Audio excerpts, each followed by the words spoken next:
નમસ્તે વિદ્યાર્થીઓ, આજે આપણે ગરીબીના નિર્દેશકોમાં 8મો મુદ્દો જોઈશું, વીજળીની વપરાશ. ભારતમાં ઉત્પાદન વધારવા માટે વીજળીની સગવડ ખૂબ જ મહત્ત્વની છે અને જરૂરી પણ છે. ભારત વીજળીનો એક મોટો ઉત્પાદક અને વપરાશ કરતો દેશ છે. આમ છતાં ઓછી માથાદીઠ આવક હોવાથી માથાદીઠ વીજળીની વપરાશ ખૂબ ઓછી છે. અહીંયા ઉત્પાદન અને વપરાશ એ બંને ભારતમાં વધારે છે, એટલે મોટો ઉત્પાદક છે ભારત, અને વપરાશ પણ વધારે છે. તેમ છતાં ઓછી માથાદીઠ આવક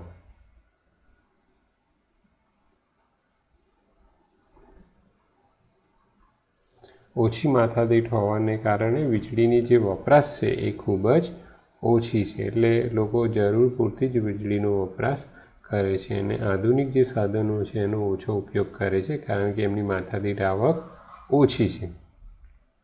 9મો મુદ્દો જોઈએ, શિક્ષણ. વિશ્વ બેંક મુજબ 15 વર્ષ કે તેથી વધુ ઉંમરના લોકો જે લખી વાંચી શકે તે સાક્ષર છે. અહીંયા પરીક્ષામાં પૂછાય કે સાક્ષર કોને કહેવાય? તો જે લોકો 15 વર્ષ કે તેથી વધુ ઉંમરના હોય અને લખી વાંચી અને સહી કરી શકે એવા હોય તેવા લોકોને વિશ્વ બેંક મુજબ ભારતમાં અથવા તો વિશ્વમાં સાક્ષર ગણવામાં આવે છે, અને એ સિવાયના બાકીના લોકો નિરક્ષર છે. હવે ગરીબી માટેનું કારણ તો નિરક્ષર, પછી ઓછી બેરોજગારીને પરિણામે ઓછી ઉત્પાદકતા ધરાવતા શ્રમિકો અને અકુશળ વ્યક્તિ જ વધુ ગરીબ બને છે. એટલે બેરોજગાર લોકો, પછી ઓછી ઉત્પાદકતા ધરાવતા શ્રમિકો અને અકુશળ વ્યક્તિઓ વધુ ગરીબ બને છે. હવે અકુશળ હોય એટલે એને રોજગારી મળશે નહીં. અકુશળ વ્યક્તિ તો એ મોટાભાગે બેરોજગાર,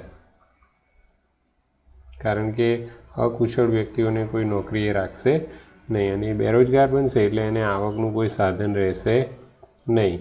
આવકનું સાધન નથી, અને આવકનું સાધન નથી એટલે એ ગરીબ રહેશે. વિકાસશીલ દેશોમાં સાક્ષરતા દર ઓછો છે. અજ્ઞાનતાનું ઊંચું પ્રમાણ ગરીબીનું પ્રબળ નિર્દેશક છે. એટલે વિકાસશીલ દેશોમાં સાક્ષરતા દર ખૂબ ઘણો ઓછો છે અને અજ્ઞાનતાનું પ્રમાણ પણ ઘણું ઊંચું છે, અને એ ગરીબીનો પ્રબળ નિર્દેશક છે. માત્ર માથાદીઠ આવકના પ્રમાણ ઉપરથી જ ગરીબીનો સાચો અંદાજ મેળવી શકાતો નથી. ફક્ત માથાદીઠ આવકને જ ધ્યાનમાં રાખવાથી ગરીબીનો સાચો આંક મેળવી શકાતો નથી. વર્ષ 2011માં સાક્ષરતાનો દર ટકામાં આપેલો છે. અહીંયા ટકાવારી પ્રમાણ આપણે જોઈએ તો બ્રાઝિલ 91%, ભારત છે સાક્ષરતાનું પ્રમાણ 74.04%, નેપાળમાં સાક્ષરતાનું પ્રમાણ છે 60% અને પાકિસ્તાનમાં 55% છે. નેપાળ અને ભારત એ બંને ભારત અને પાકિસ્તાન આ ત્રણ દેશો અલ્પવિકસિત અથવા તો ગરીબ હોવા છતાં આ બંને દેશો કરતાં ભારતમાં સાક્ષરતાનું પ્રમાણ 74.04% છે, જ્યારે વિકસિત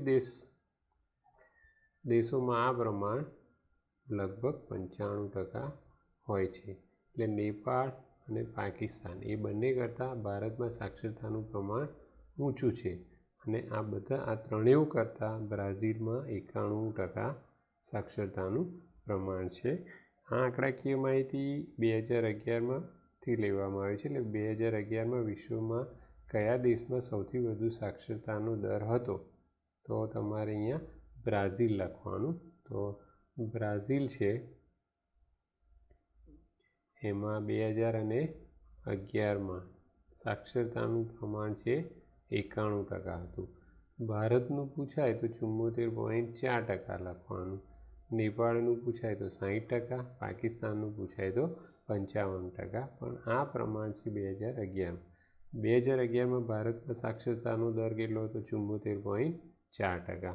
ગરીબ વસ્તીમાં શિક્ષણનું પ્રમાણ ઓછું હોવાથી, ગરીબ લોકોની આવક ઓછી હોય એટલે એ લોકોમાં શિક્ષણનું પ્રમાણ પણ ઓછું હોય છે, તેથી એ લોકો રૂઢિચુસ્ત માનસ ધરાવતા હોવાથી નવા પરિવર્તનો અપનાવી શકતા નથી, કારણ કે વૈજ્ઞાનિક જે ખ્યાલો છે નવા અથવા તો સિદ્ધાંતો છે, નવી બાબતોને આજે ગરીબ લોકો, ખાસ કરીને ગ્રામ્ય વિસ્તારમાં જે રહેનારા લોકો હોય એ ઝડપથી સ્વીકારતા નથી નવા પરિવર્તનો, અને એને લીધે પણ શિક્ષણનું પ્રમાણ નીચું રહે છે, ખાસ કરીને ગ્રામ્ય વિસ્તારમાં. 10મો મુદ્દો, આવક અને સંપત્તિની અસમાન વહેંચણી. ભારતમાં આર્થિક સુધારા બાદ આર્થિક વૃદ્ધિ અને માથાદીઠ આવકમાં ઝડપથી વધારો થયો છતાં આવકની અસમાન વહેંચણીને કારણે મોટાભાગની સંપત્તિ ધનિક વર્ગ તરફ અને ખૂબ જ ઓછા ભાગની સંપત્તિ લઘુત્તમ જરૂરિયાતોથી વંચિત ગરીબ વર્ગ તરફ જોવા મળે છે. હવે ભારતમાં આર્થિક સુધારા, તો આર્થિક સુધારા આપણે 11મા ધોરણમાં શીખી ગયા છે. આર્થિક સુધારા 24 જુલાઈ 1991થી અસ્તિત્વમાં આવ્યા હતા. ત્યારબાદ ભારતમાં આર્થિક વૃદ્ધિ અને માથાદીઠ આવકમાં ઝડપથી વધારો થયો છે. એટલે શરૂઆતમાં $400 માથાદીઠ આવક હતી, આજે લગભગ $1000 થઈ ગઈ છે. એટલે આપણે કહી શકીએ કે 400થી આપણે 1000, એટલે માથાદીઠ આવકમાં વધારો થયો છે, ઝડપથી વધારો થયો છે. તેમ છતાંય આવકની અસમાન વહેંચણી, એટલે રાષ્ટ્રીય આવક જે છે એની વહેંચણી આજે પણ અસમાન છે. એટલે ધનિક વર્ગ પાસે વધુ સંપત્તિ છે અથવા તો વધારે સંપત્તિ આજે પણ એમની પાસે જાય છે, અને ગરીબ અને મધ્યમ વર્ગ જે છે એમની પાસે ઓછી સંપત્તિ છે. એટલે અહીંયા વધુ અને ઓછી એ ગેપ બને છે, એ અસમાનતા દર્શાવે છે, અને આ અસમાનતાના કારણે ભારતમાં ગરીબી ઉદ્ભવે છે. અહીંયા તમને ટોચની 1% વસ્તી પાસે વાસ્તવિક રાષ્ટ્રીય આવકનો કેટલો હિસ્સો હતો એ 2 આંકડાકીય માહિતી આપી છે 2 વર્ષોની. એક છે 1998 અને બીજું છે 2012, અને જુદા જુદા દેશોનું પ્રમાણ આપેલું છે. અહીંયા અમેરિકા, તો 1998માં 1% વસ્તી પાસે કેટલો ભાગ હતો, તો 15.2% હતો, અને એ વધીને 18.9% થઈ ગયો 2012માં. એનો અર્થ શું થયો કે વિકસિત દેશોમાં પણ જે ધનિક વર્ગો છે એની પાસે સંપત્તિ વધતી જાય છે. એવી રીતે યુકે, તો યુકેમાં તમે જુઓ 12.5 અને એની જગ્યાએ 12.7, એટલે થોડો વધારો થયો છે.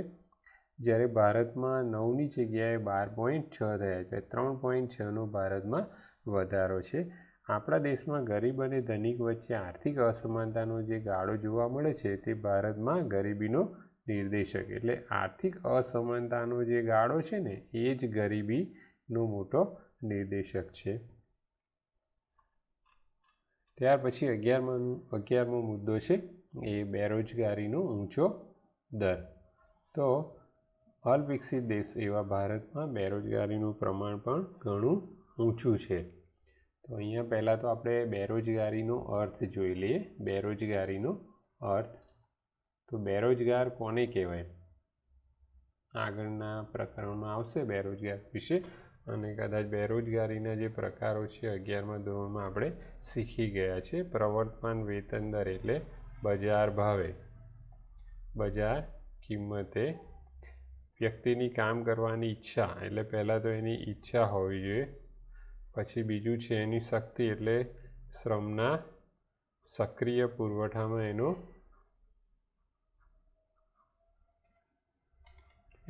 સમાવેશ થતો હોવો જોઈએ. પછી એ લાયકાત ધરાવતો હોવો જોઈએ, એટલે જે કામ શોધે છે એની લાયકાત શું છે એ ધરાવતો હોવો જોઈએ.